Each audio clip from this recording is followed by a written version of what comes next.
Carbon and compound का दूसरा lecture है। पहले लेक्चर में हमने इंट्रोडक्शन ले लिया था और थोड़ी बहुत प्रॉपर्टीज समझ ली थी कार्बन की। और इस लेक्चर में हम समझने वाले हैं कि कार्बन किस किस स्टेट में अकर करता है नेचर में, चाहे वो फ्री स्टेट हो, चाहे वो कंबाइंड स्टेट हो, और चाहे वो एलोट्रोप्स हो। ठीक है, तो फिर स्टार्ट करते हैं। पहले तो कार्बन जो है फ्री स्टेट में अकर करता है सबसे कम। पहले ही मैंने बता दे रहा हूं, सबसे कम अकर करता है फ्री स्टेट में। कार्बन जो है ना, फ्री स्टेट में सबसे कम परसेंट में अकर करता है, और कंबाइंड स्टेट में सबसे ज्यादा होता है, और यहाँ पे सबसे कम होता है। ठीक है, ये पहला पॉइंट तो ध्यान में रख लेना। फ्री स्टेट में बकी बॉल होती है एक, जो हम बकमिनिस्टर फुलरेंस कहते हैं, जिसको बकी बॉल भी कहते हैं। तो मैं बकी बॉल लिख दे रहा हूँ यहाँ पे। और जो कंबाइंड कार्बन से है, मतलब जो कार्बन के कंपाउंड्स होते हैं, for example carbohydrates, carbohydrate carbohydrate हो गया, और डायमंड हो गया। अब दोनों की एक तगड़ी प्रॉपर्टी होती है इसमें, फ्री स्टेट वाले की भी, कंबाइंड स्टेट वाले की भी। अगर हम इन दोनों में से ना किसी को भी जलाना स्टार्ट कर दें, मतलब हीट प्रोवाइड करना स्टार्ट कर दें, तो फिर वो पूरा का पूरा CO2 में बदल जाएगा। ठीक हो गया। सो बाकी बॉल तो वैसे भी नया एलोट्रोप है अभी। अब पहले हम एलोट्रोप वगैरह की बात कर लेते हैं यहाँ पे को। इसको नोट कर लीजिए और एलोट्रोप की बात पे चलते हैं। कॉमनली हमें allotropes of carbon, 3 allotropes of carbon पता है, जो कि है graphite, diamond and Buckminster fullerene. अब पता ही चल गया होगा मैंने इसको बकी बॉल क्यों लिखा था पीछे। ठीक है, तो ज्यादा एक्सप्लेनेशन की जरूरत नहीं है यहाँ पे को। ग्रेफाइट वो होता है जो हमारी पेंसिल्स में लगे रहता है, जिसका हेक्सागोनल स्ट्रक्चर और लेयर्ड स्ट्रक्चर होता है। और ग्रेफाइट, सॉरी, डायमंड बहुत हार्ड होता है। In fact world's most hard element है। एलिमेंट तो क्या, मटेरियल है। सो और बकमिनिस्टर फुलरीन नया है बहुत हमारे लिए। इसे C60 के नाम से भी जानते हैं, C60 के नाम से।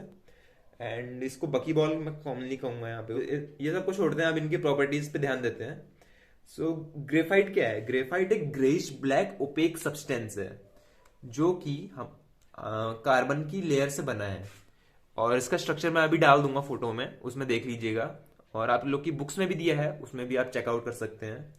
सो जो ग्रेफाइट है, उसको अगर हम जलाएंगे तो वैसा ही हमें, जैसा मैंने इससे पहले वाले उसमें बोला था, कि उसमें CO2 निकलेगा, बस और कुछ नहीं निकलेगा।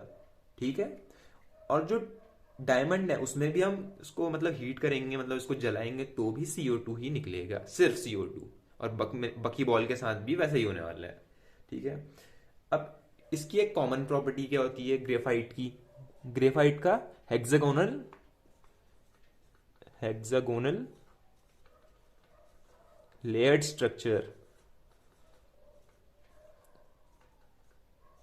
कैसा? Hexagonal layered structure. ठीक हो गया। अब इसमें क्या होता है, इसके वजह से ना एक इलेक्ट्रॉन यहां पे को फ्री छूट जाता है। फ्री इलेक्ट्रॉन उसके सरफेस पे डेवलप हो जाता है। अब ये फ्री इलेक्ट्रॉन के वजह से ये इलेक्ट्रिसिटी कंडक्ट कर लेते हैं। ठीक हो गया। ये गंदा समझ गया, छोड़ो। इस फ्री इलेक्ट्रॉन के वजह से ये इलेक्ट्रिसिटी कंडक्ट कर लेता है। ये इसकी एक प्रॉपर्टी हो गई। अब डायमंड के साथ क्या होता है? डायमंड फुल पैक होता है। पहले एक सेकंड, इसको मैं अच्छे से साफ कर लूं पहले। सबसे पहले तो मैं यहाँ पे को एलोट्रोप का मतलब क्लियर करना चाहूंगा, क्योंकि बहुत लोगों को कंफ्यूजन रहता है यहाँ पे को। एलोट्रोप मतलब क्या होता है? जो फिजिकल फॉर्म एक एलिमेंट की, जो कि दूसरों से अलग है, जैसे कि डायमंड, ग्रेफाइट, बकी बॉल। अब डायमंड की अलग प्रॉपर्टीज हैं, ग्रेफाइट की अलग प्रॉपर्टीज हैं, बट यहां पे को क्या है, उसका जो बेस एलिमेंट है, जो कि है कार्बन। ये कार्बन उसका बेस एलिमेंट है, कार्बन से वो मिलके बना है, सिर्फ कार्बन से। वो सेम है दोनों में, डायमंड में भी, ग्रेफाइट में भी, डायमंड ग्रेफाइट में भी, और बकी बॉल में भी। ठीक हो गया। The various physical form in which an element can exist are called allotropes of carbon. ठीक है। ये ज़्यादा इंपॉर्टेंट तो है नहीं वैसे, आपके समझने के लिए ये है बस। इसको डायमंड की प्रॉपर्टीज देखते हैं आगे। सो जो डायमंड है ना, उसको हम कह सकते हैं कि एक्स्ट्रा ऑर्डिनरी ब्रिलियंस होता है उसमें। क्या होता है? ब्रिलियंस, जो कि होता है चमक।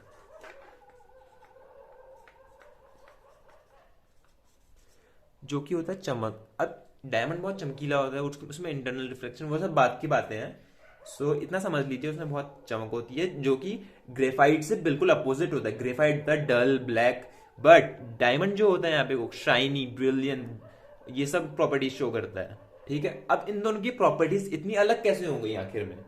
इन दोनों की प्रॉपर्टीज इसलिए अलग हुई क्योंकि इन दोनों का जो इलेक्ट्रॉन नहीं, एटम का जो स्ट्रक्चर है, मतलब एटम का जो प्लेसमेंट है, वो पूरा का पूरा डिफरेंट है। जो डायमंड का है जो डायमंड का है वो तो स्ट्रक्चर्ड वे में होता है, बट जो ग्रेफाइट का होता है वो हेक्सागोनल लेड स्ट्रक्चर में होता है। ठीक है, इसको देखने के लिए एक बार आप बुक पे रेफर कर लीजिएगा। सो बकी बॉल पे बढ़ते हैं। हम तीसरे एलोट्रोप पे आ चुके हैं, जो कि होता है बकी बॉल, जिसे हम बकमिंस्टर फुलरेंस भी कहते हैं। एंड ये एक क्लस्टर होता है। क्लस्टर मतलब जैसे फुटबॉल देखिए आपने, उसमें हेक्सागोनल जो पैटर्न होते हैं। एक मिनट, अच्छे से थोड़ा हो जाए आज ड्राइंग।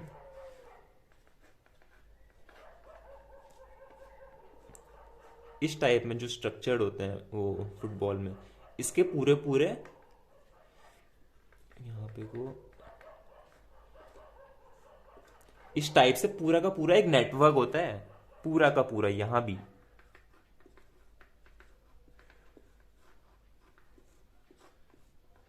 ठीक है, इसे कहते हैं क्लस्टर ऑफ कार्बन।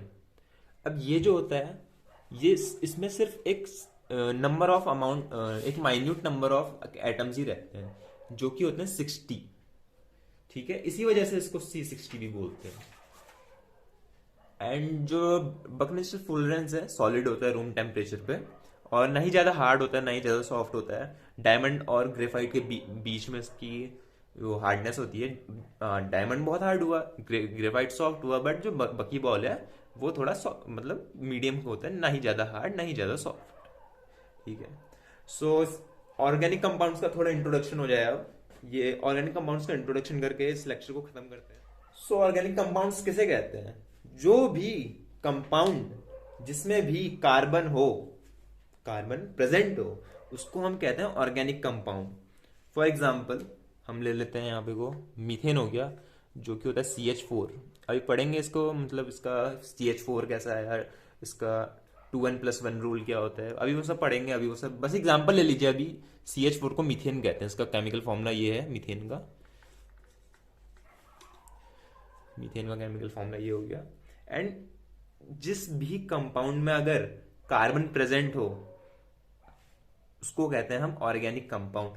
और जिस भी कार्बन कंपाउंड में सिर्फ कार्बन और हाइड्रोजन हो, उसे कहते हैं हम हाइड्रोकार्बन।